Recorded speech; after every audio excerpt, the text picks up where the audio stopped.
On 8 out of 10 Cats, Mr. Saturday Night, it's Vernon Kay.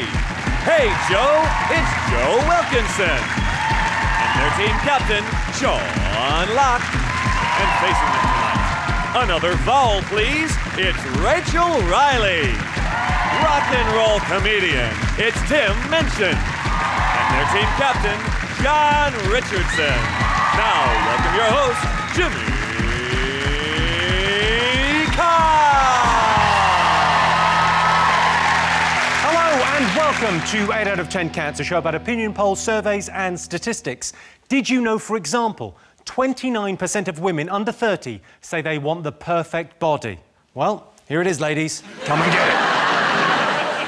79% of people say they feel guilty putting recyclables in the bin. I get round it by placing my recyclables in a paper bag and throwing that in a hedge. And the average woman walks 7,000 miles in her lifetime whilst hoovering. And that statistic is brought to you by the year 1953. Right, let's get started.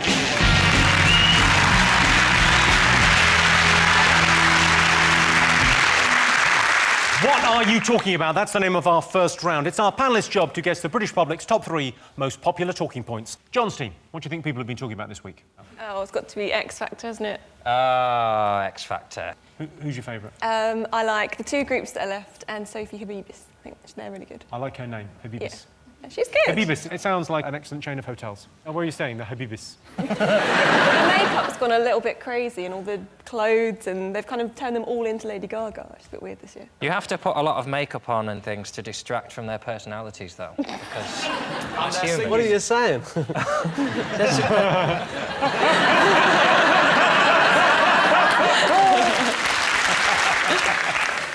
My big bugbear with the X Factor, it's created a generation of British audiences who can't hear a sentence and not react to it. You're not allowed to just say, well, I thought it was quite good, but you need to get better. And just have people go, I fundamentally agree with that. Everything is either, boo, or I tried to watch it, but they just go along the line, and it's boo, cheer, whatever the one is to go, I don't really like fish. Boo. But I do like fish. I don't mind the X Factor at all. My only problem with it is it's on telly.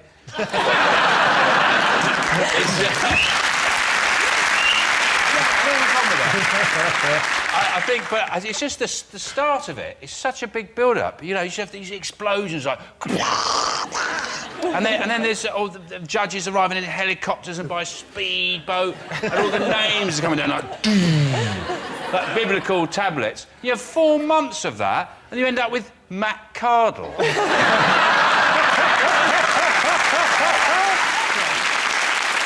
The beginning of the show looks like if you tuned in and you hadn't heard of it before, you think, oh, the world's ended. Yes, yeah. Oh no, the world's ended and it's been covered on ITV. Dun dun dun. That's how those televised debates should have started during the election. Yeah. Something like that. Big music, fireworks. It's David Cameron! Do you watch it? You must watch it, yeah? To be honest with you, I've never seen an episode of The X Factor. Because you... Well, no, because... Strictly. No, it's not banned, because my wife, Tess Daly, she works on... That's where I know you from. But Strictly Come Dancing is on kind of before and a little bit during the X Factor. So I watch it with the kids, and then when X Factor's on, I'm putting the kids to bed. And by the time all that routine is finished, it's finished. You could video it. No.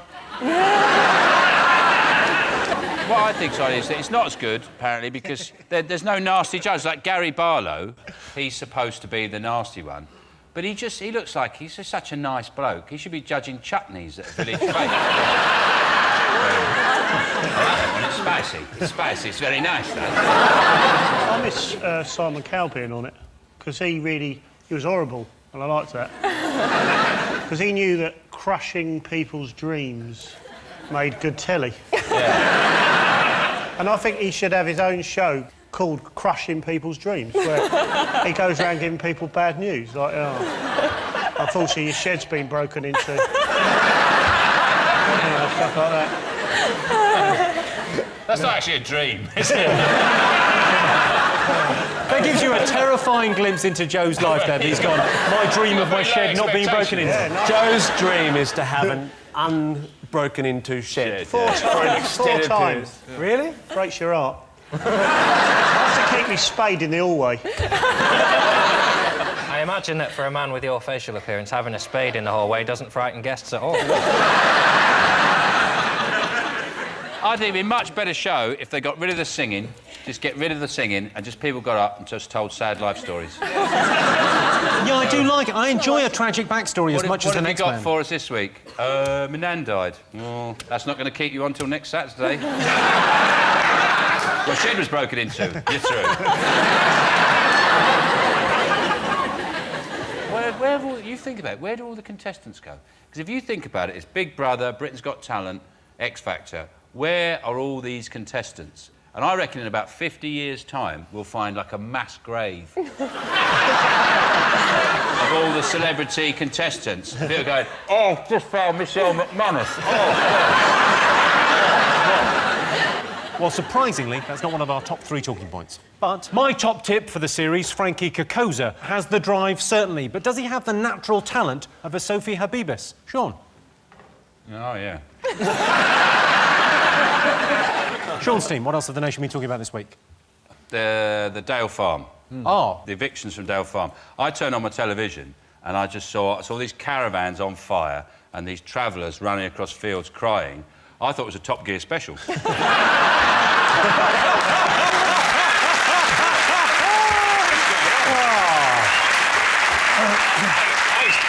I expect to see Richard Hammond in a bulldozer going... And then James May in a biplane swooping on them like that. I'd build my own tank. Clarkson could have borrowed that tunnelling machine that did the Channel Tunnel and he just comes up from underneath. I find it very difficult to see the serious side of any story in which someone gets tasered. If I had the ability to taser... If you knew you could taser people and you're supposed to give a warning, you wouldn't give a proper warning, would you? If you do not desist, I will. If you say what? Oh, yeah. What? So what do you think of the Dale Farm evictions? Well, I find that all we ask of travellers is to travel.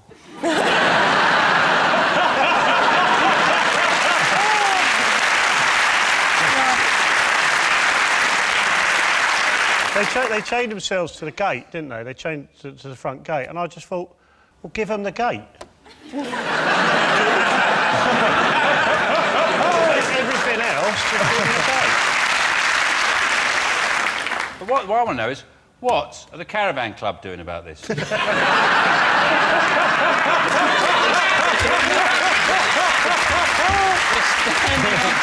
They're standing on the sidelines watching caravans get burnt. They're like the RSPCA for caravans, they are. They should be out there protecting caravans.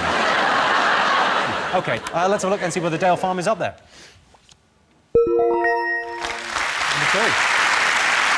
Yes, the Dale Farm saga continues. Wouldn't it be an idea if, instead of throwing bricks at the police, they held on to a few of them and built a house? OK, fingers on buzzers, 2 more things to go.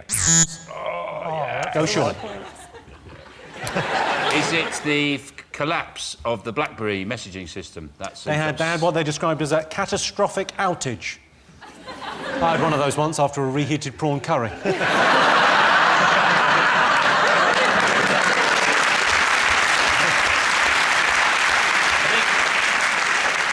I'm not on BlackBerry, so I didn't experience any of the tragedy that befell millions of people where they couldn't go, I'm in the bath. It seems quite serious.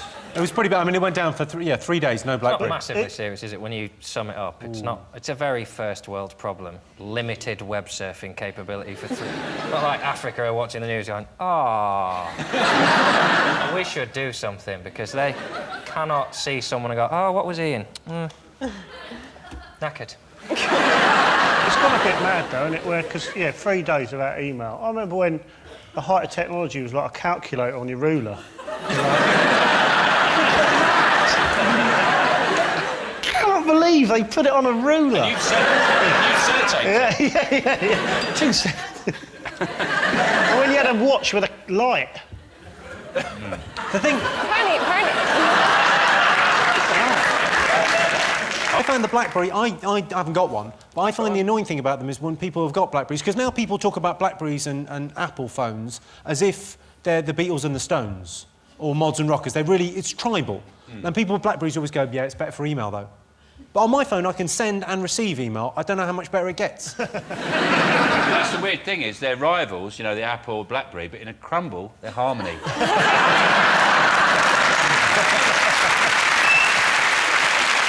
Let's have a look and see whether BlackBerry is one of the most talked about things this week.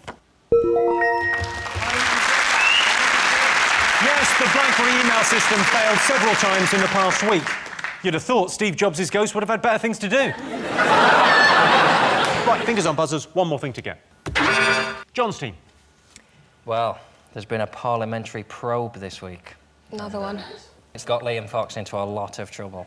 There is this weird thing it's sort of the unsaid thing in the paper, isn't it? That Adam Werrity and Liam Fox have been doing it. It's more that they got to a point where they tried to report it as a news, because it's a big news story that, you know, someone's been gaining access to Parliament, basically, and lobbying for arms deals that he has nothing to do with. And they tried to report all that, and people went, yeah. And then in the middle of the week, they just went, and they might be doing it with each other. And everyone went, ooh. Are they saying it overtly, though, the press? No. Saying it? There's a rumour that Liam Fox is gay, but he's denied it, and he's a married man. So, what do you make of this? What do you make of Liam Fox resigning? Well, I don't know. What I find funny about it is that is the Defence Secretary has got himself in a situation where his friend is a non-executive director of a so-called charitable organisation which has been funded by right-wing American businessmen, while at the same time, right, he's posing as an advisor to the MOD while pursuing his own paid lobbying agenda. I mean, stuff like that, you can't make it up. I was laughing about it with the wife this morning. I was going, oh, can you believe what they did? I mean, the more you think about it, the more you just go,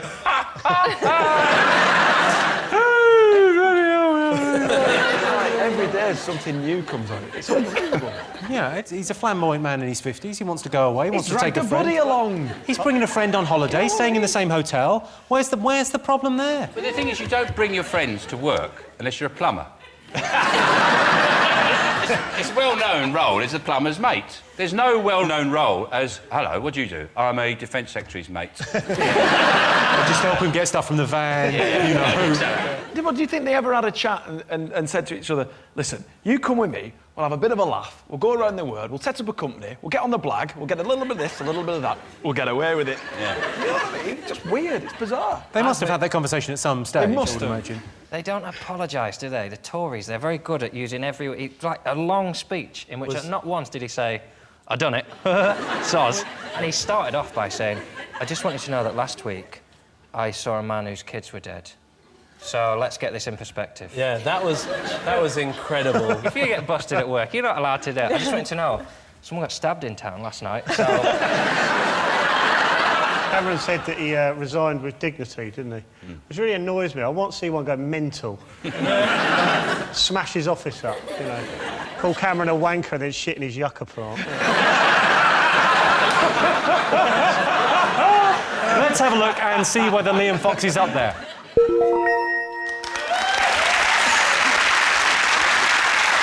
So those were the most talked about stories this week. But in other news, Steps are at the top of the album chart, having announced they're reforming. All they need now is to find a mutually convenient time when all of the bandmates are available. Basically, they've got to choose between tomorrow and every other day in the future.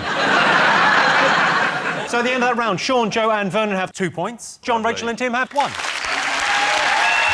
next round is pick of the polls. John, Rachel, Tim, what do you want to answer a question on? Can we have the lady with the knife and fork? She looks angry about what's about to happen, and I want to find out why. OK, all right. Well, your related question, OK? Worst thing on a date, a fussy eater or someone who drinks too much? If they're a fussy eater, you can just eat their food. Done. I'm happy. So that would be a good thing for you, a positive That'd be thing. fine, as long as they actually go to the restaurant to start with, because I did go out with someone that would only eat, like, yellow stuff. When I was young, he'd only eat, like, chicken nuggets and chips, so... So you'd go out to a restaurant and go, do you have anything yellow? Would you go to a custard house? One of London's very that's the fine problem. custard houses. How many dates did you have with this guy? I went out with him for 3 years. John, are you a fussy eater? No, I'm fairly easygoing. It's the drinking that concerns me. They have to drink. Especially on a date where it's awkward anyway. You don't want someone who's going to remember it. Non-drinkers are difficult. I respect their decision to not drink, but it makes life very, very hard. It's like having a different religion. It's fine, they can crack on with it, but I don't want to be with them, so... I find a heavy drinker on a date very much a positive. But if they're hammered, you know... It's kind of different for the man It's a or the clincher. woman. Yeah. The men might try and push drinks on the women, but if the woman can't really do anything with the drunk man. Yes, you can. I went on a stag do once to Edinburgh, right? The stag was a very, very dear friend of mine. And this is a prime example of alcohol makes you go over the line, right? We're watching the FA Cup final between Liverpool and Arsenal. Half-time, we're all sat around having a couple of pints. My mate turns around and says, "It's boring, this, isn't it?" I'm like, "Yeah, pretty much. Give me 5 minutes." And he went upstairs and he came down in his dressing gown with a can of deodorant. And he just got on the microphone, you know, like they do in a local pub. He went, "Ladies and gentlemen, the human fireball!" And he sprayed himself in deodorant and lit it. And then he got the belt from the robe. The human fireball would like to introduce to you the helicopter. So he got the belt from his dressing gown, wrapped it around his penis, and then pulled it really fast, and his willy went... I thought we agreed we were never going to talk about this afterwards.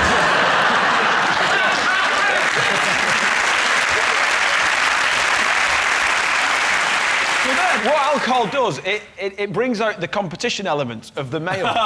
So what happened next was that another friend said, "Well, watch this. Everyone give me your coppers." So everyone coppered up. You know, like, you won't know about that because you're posh. So everyone put, like, the pennies in and the 2p's. He put 83 pence in pennies down his foreskin. Yeah. And then he started coughing and they all individually dropped out. Now, that's a party trick. How did he find out he could do that? Because he was drunk, Jimmy! You sure it wasn't Darren Brown's stag do? OK, all right, so what's worse on a date, a fussy eater or someone who drinks too much? We're going to go fussy eater. Booze. Someone who will only eat booze. What are you going for? We're going for someone who drinks too much. OK, Sean, what are you going to go for? Probably heavy drinking is worse. I can tell you, you are right. Yes! 63% of people said someone who drinks too much is worse than a fussy eater. I think a fussy eater is worse. If she won't put that in her mouth, she's not going to like what I've got planned for dessert. Oh, this tasted coppers. And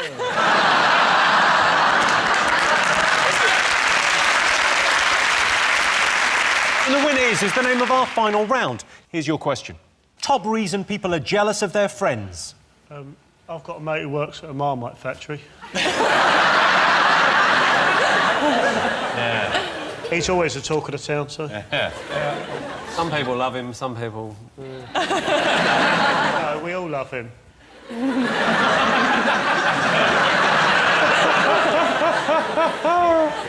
So I'm jealous of is Joe's beard. I can't grow a beard. Me neither. I can't. And if in 2 weeks, I just look like a sort of, really old tennis ball. Patchy and bits there. I mean, you could just probably knock that out in a couple of hours, can you? Yeah. You're looking at that through rose-tinted glasses, though, because Joe can't go to playgrounds, for example.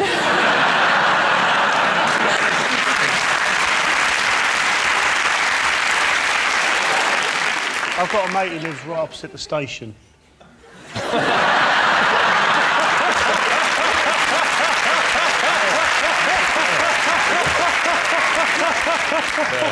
can see the trains coming in. Living the dream. Living the dream. I've got a mate. You're going to hate this, with a padlock on his shed. I'm jealous of my friend who can get 82p up his foreskin. I can beat him. I can put a pound down there.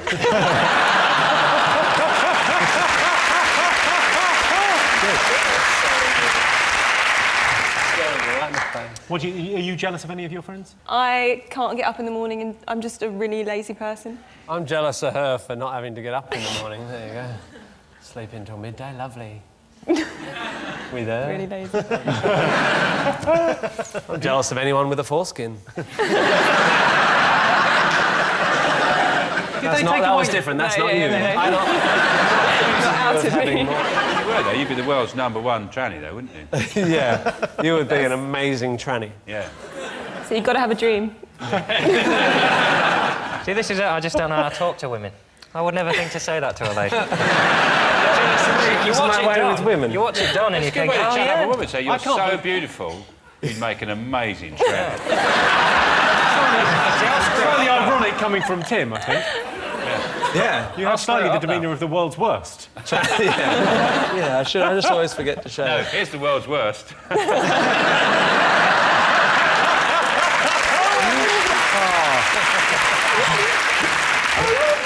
I can do something which will make you all jealous, especially Joe. Look, I can do this. Whoa! Forget Joel, that's amazing! Is that the Olympic symbol? What? Joe. Yeah. He's just trying to make sure I know. Look at the amount of people in our audience currently going... Do you start from the little one and work forward? If you've just tuned in, we've got mental.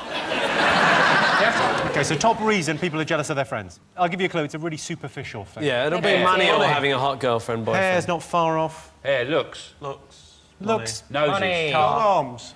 Long arms. Skinner? Skinnier is the right answer. What? She got the right answer. Skinnier. Yeah, that's... Apparently the top reason people are jealous of their friends is because they're thinner. Victoria Beckham's so thin, she's got to be careful when she has a bath, because if the water's too hot, she could turn into stock.